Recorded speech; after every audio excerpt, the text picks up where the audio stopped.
So, Irish Hypnotherapy Conference, Dublin, April 2026. What the date? 26th to the 20th. 24, 5, and 6. There you go.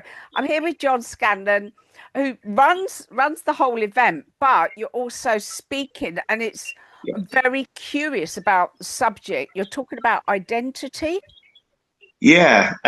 Identity, how we arrive at identity by default, and how through hypnosis we can change it. So, what do I mean by identity? I mean, it's who we believe at the really core, beyond belief, it's knowing. It's somebody will say, I'm anxious, for instance, Mm. and that they believe at their very core that they're anxious. Most of us arrive there by default. Most of us arrive because we grow up in a certain thing, or if you think about it, Anne, if you go anywhere, and if you stay there long enough, you'll adapt your behaviors to that place. Oh yeah, yeah, definitely. So My the accent changes, so yeah, definitely, yeah, Absolutely. And even, if you meet new groups of friends and whatever, you'll change subtly over time, but you will change.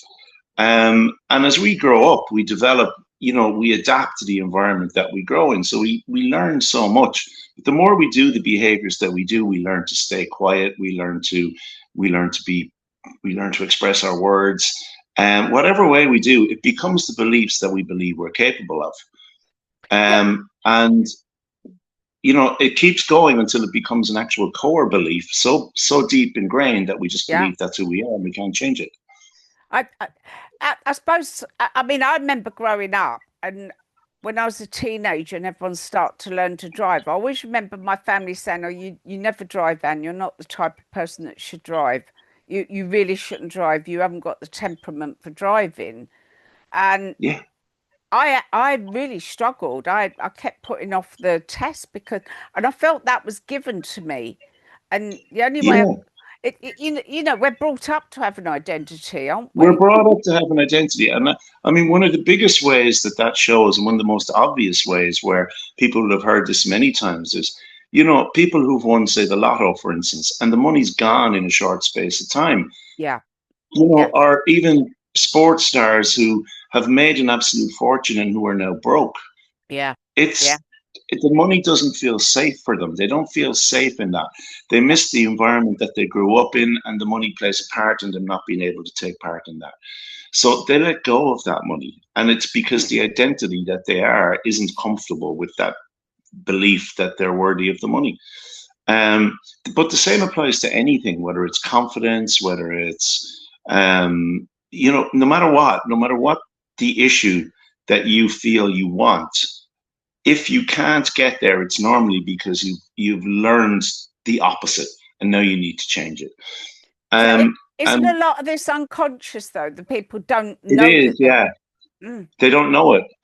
It's only when they go and try it. Like, ask someone to speak publicly in front of a crowd, and I mean, I think the old joke is, um, the fear of public speaking is the biggest fear people have worldwide on surveys. yeah, Fear yeah. of dying, fear of dying is fourth.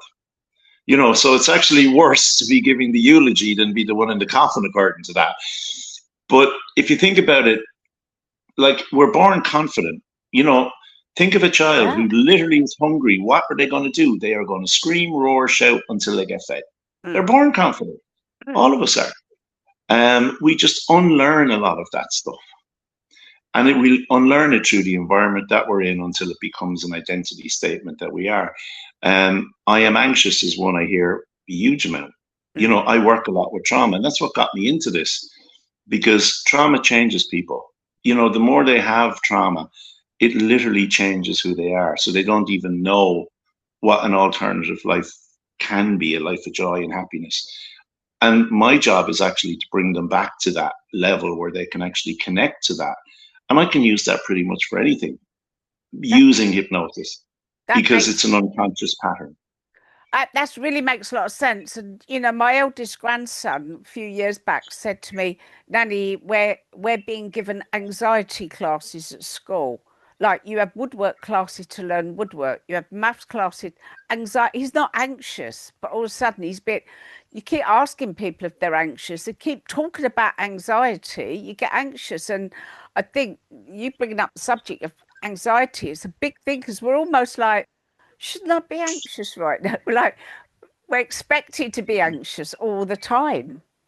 Yes, I mean, it's like identity. If you think about it, and you do a lot of your future visioning, right? Mm, mm, So if you think about manifestation and the words that we use, you will tell, it's make a statement, an I am statement in the positive in the way that you want it and make it now.